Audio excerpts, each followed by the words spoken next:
Well, here's our first vlog. We're just about to make supper. Nice little steaks.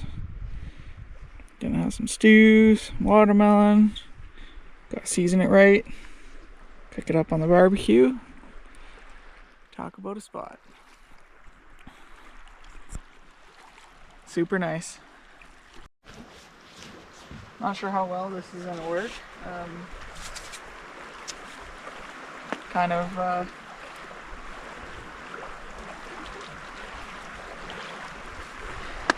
don't know. Kind of buried a lot of my mounts and stuff, so we're winging it with the GoPro. I mean, I have the camera too, but I noticed the camera takes massive file sizes compared to the GoPro.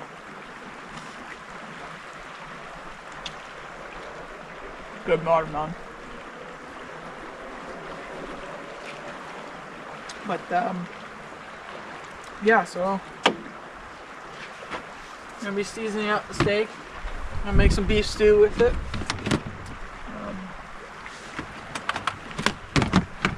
So far everything's going good. It got down to -7 last night. Stayed toasty warm.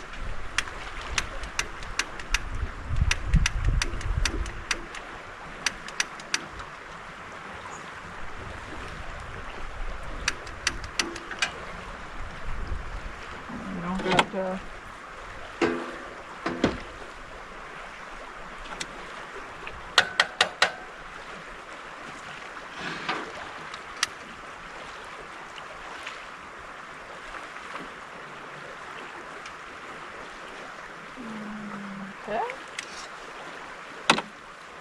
Technical errors. I'll come back to you.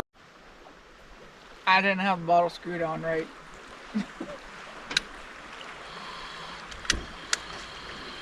We have fire.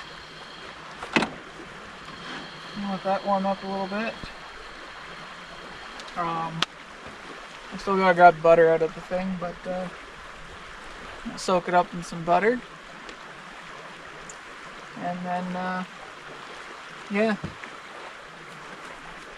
Cheap dollar store, but really good.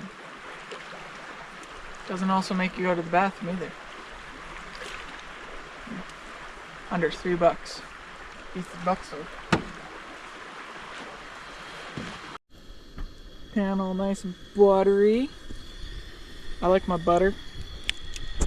A little slab on the meat there.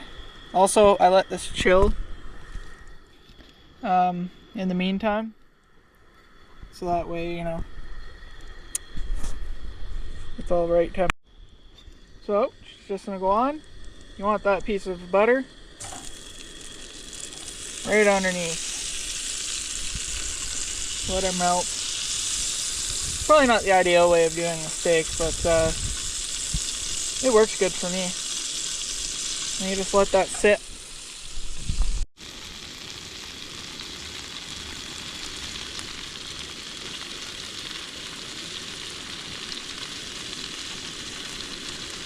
I'll give that a few minutes on this side, flip it over, and then I'll start the stew. By the time that other side's cooked to perfection, this should be one. Time for a flip.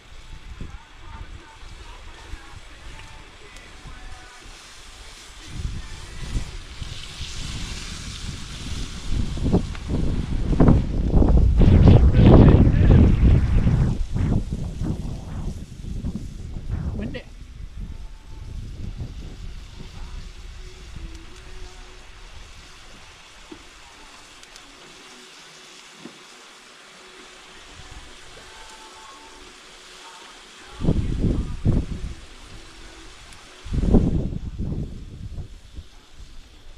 Butter on top, just to keep her nice and moist. I'm gonna start up the stew, and by the time the other side's done, we should be.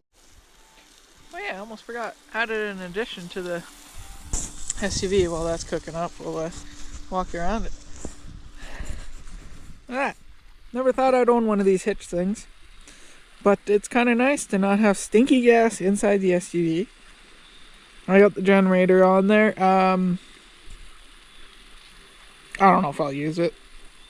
EcoFlow lasts 16 hours with a heated blanket and all that. And then I got the heater, I got the truck heater.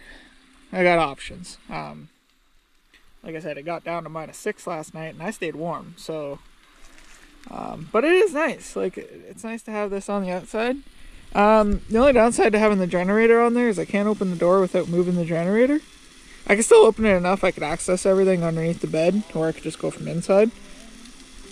I don't know. It's folding though. So even if I took the generator and the gas cans off and say I just didn't have anywhere to store this, which I got my storage unit in the truck, so it's not the end of the world. But if I'm somewhere, whatever, I could fold this up. Folds up. So I don't actually have to take it off the hitch. That being said, I also don't know what I'm doing with the tent. I may sell it. I may not. I don't know. We'll see.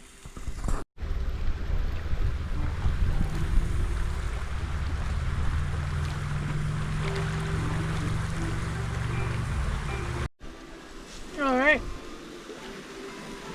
Just about done. The stew's done. Grab some stuff and put it in. Alright.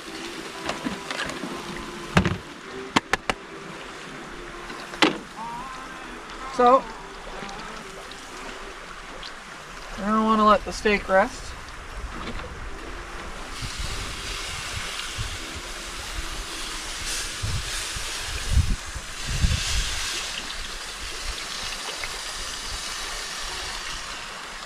Okay. And the stew.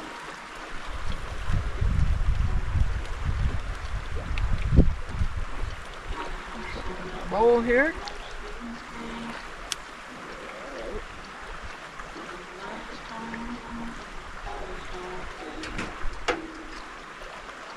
Also, don't touch the grill, it's hot.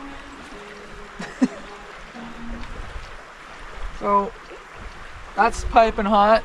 By the time that cools down, this needs to be rested for about a minute.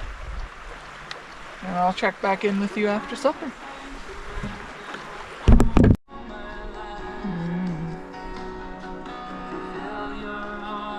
Hearty meal right there.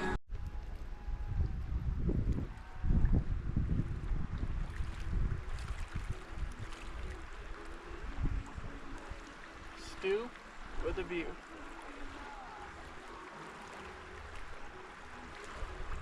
I had time to eat the whole entire steak. It's still piping hot. Hey, that's okay. It's super good. Look at those hearty chunks.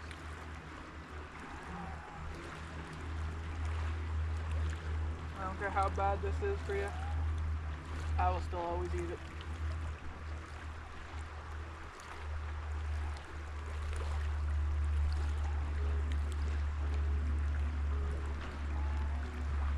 And you know, sound of the water flowing through. In case you're wondering, this is the North Saskatchewan. Forgive me, I probably butcher that. Saskatchewan? I don't know.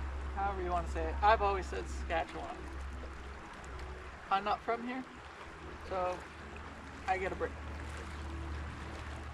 But, yeah, it's a long, very cold river.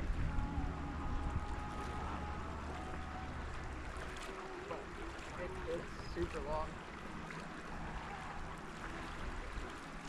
There's gold and stuff in these rivers too.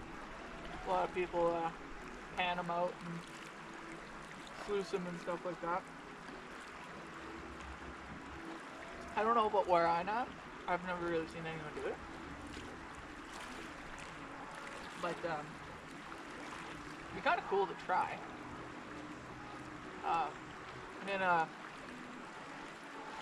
gold group for the North Saskatchewan on Facebook there. And yeah, people find quite a bit of gold all over the place, like north, south, all the way down this river.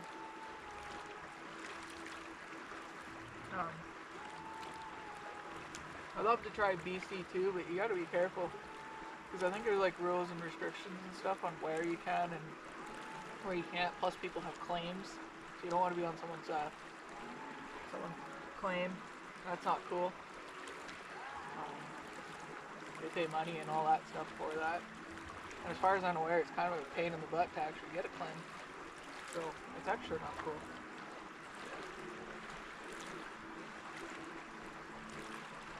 I actually don't know how much longer this spot's going to be open up. There's a debate with the county and the company that owns this, which is, I believe it's TransAlta that owns this, which is all their property. The county's trying to tell them to shut it down or be fined and stuff like that. And a big argument and all that going on. So, this might be the last year to actually camp here. You can't camp here in the wintertime because the ice builds up. Flood does all the way down. You can go way down that way too.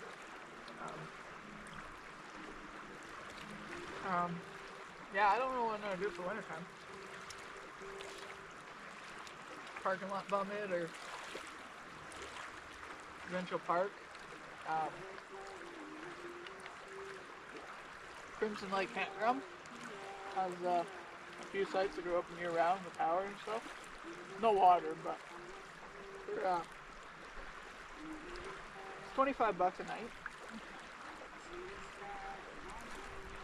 I wouldn't camp there like every single night, but once in a while, went super cold or something. Plug my heaters and stuff into the power instead of running the Jenny all the time. I know people are pretty hasty when it comes to Jennies, but they're wonderful to have. Okay, power anything almost. I'm not the type that is gonna park up next to you and fire the thing up at all hours of the night. I tend to avoid people. So if I pick a spot, it's well away from everyone. If you hear it, you're already too close. That's the way I see it. You know, the bush is abundant. You don't need to be on top of each other while you're camping. You know, I don't camp to get away from technology and all that crap. Some days I do, some days I have everything off, but I get away from people. People are what I'm going to the bush away from. Because, you know, there's some good people in the world, but God, there's a lot of people that suck. So I try and get away from them. So if you're close enough to hear my generator, you're already close enough to me to begin with that we have a whole different issue. You know, it's not the quietest generator in the world, and I know that. But if you put it behind a set of trees, quite a few feet away, like a couple truck lengths away, let's say 100, 150 feet, let's say that, you almost can't hear it unless, of course, it's dead quiet and you're actually listening to it. If you've got music going, or you're chatting, or anything like that, you are not hearing it. I get hearing tests for work every year, and they are surprised every single time on how good my hearing is, especially for the field I'm in. I can hear radios buzzing, is how sensitive my hearing is. So if I don't hear it, most likely you aren't hearing it either.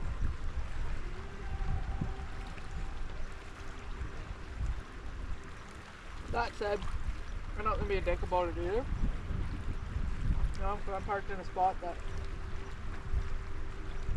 there's only one other spot and it's like super close, I'll talk to him. I'll let him know, hey, I might run it X hour of the day for an hour and a half at most. charge up my stuff, whatever, you know. But if I'm camping in a provincial campground or something like that, I'm just gonna pick a power site. Like, if you got the option to have power or run the generator, why not just pick power? The whole point of it is just to charge yourself and whatnot. So, just pick a site with power and you don't have to run it at all, and then no one's pissed off. And you're not burning fuel.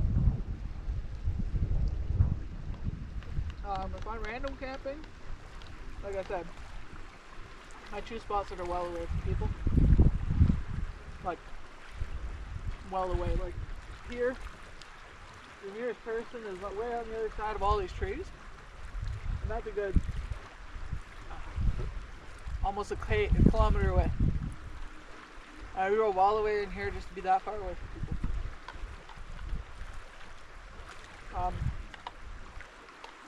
Like I said, I go camping and whatnot to get away from people. And the beauty thing of this lifestyle is I don't ever have to be anywhere near anyone other than working. Yeah, that's my little rant. Anyways,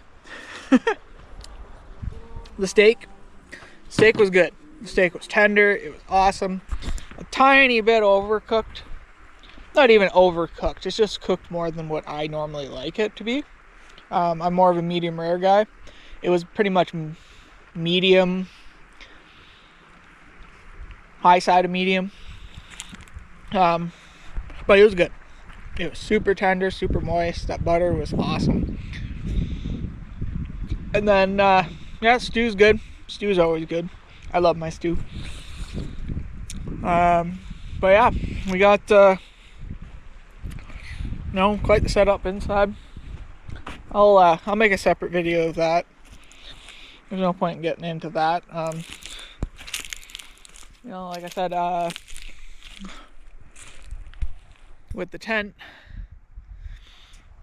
I really don't know what I want to do with it. If any of you guys are interested, you can make an offer on it. It's a 4-person enthuse tent. It's their biggest one. Comes out to like, $2,000 plus shipping and taxes and all that stuff. So like it's $2,400 by the time you get it. There's some used signs, like you can tell it's used. It's not perfect brand new condition, but it's still in excellent condition. Few little nicks, few little marks. That's if I even sell it. I don't know. Honestly, I'm not really too fussed. It's not costing me anything to have it.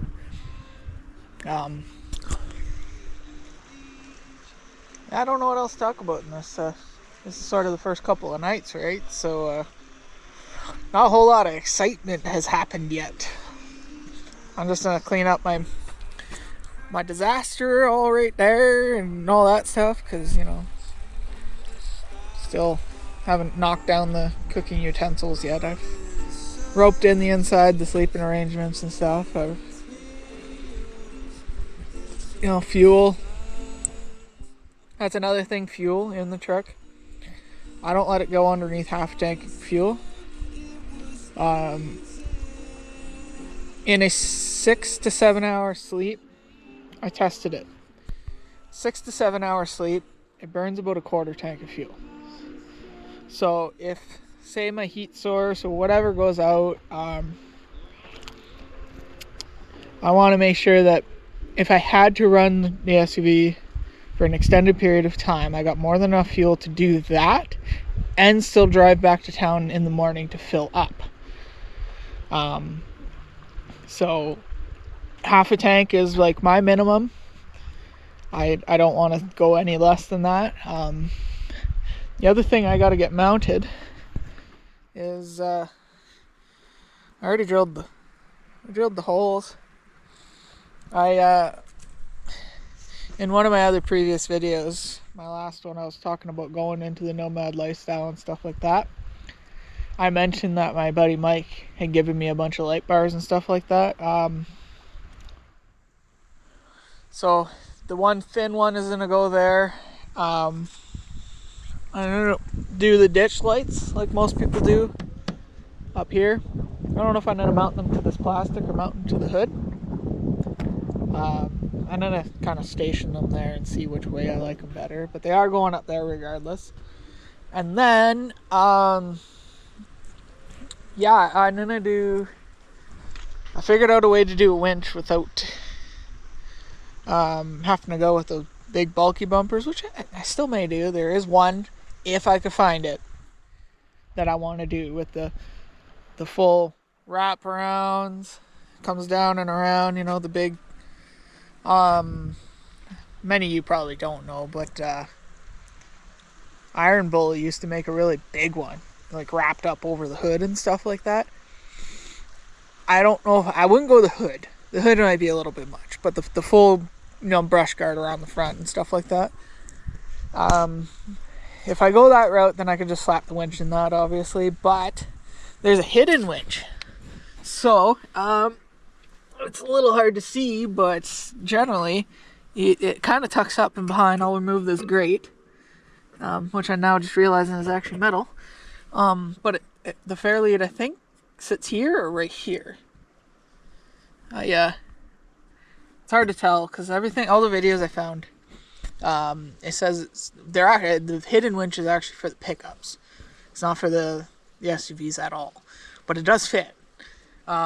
Just with a very light grinding on the welds for because there's a crash bar behind here because of the plastic.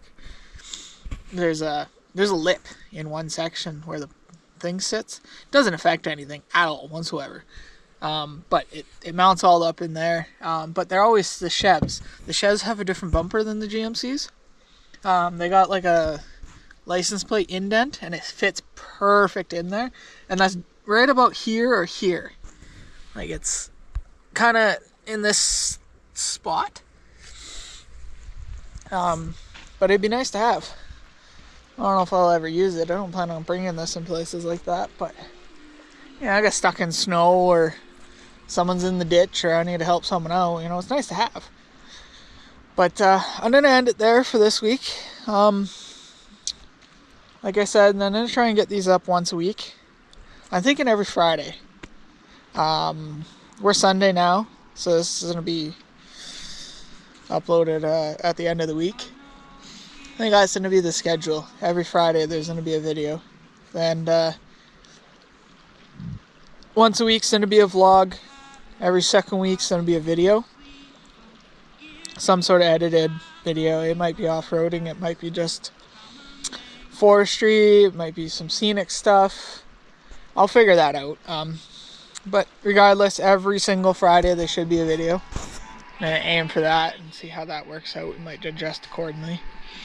But, yeah, if you're interested in that tent, though, you know, just comment down below. We could try and figure something out.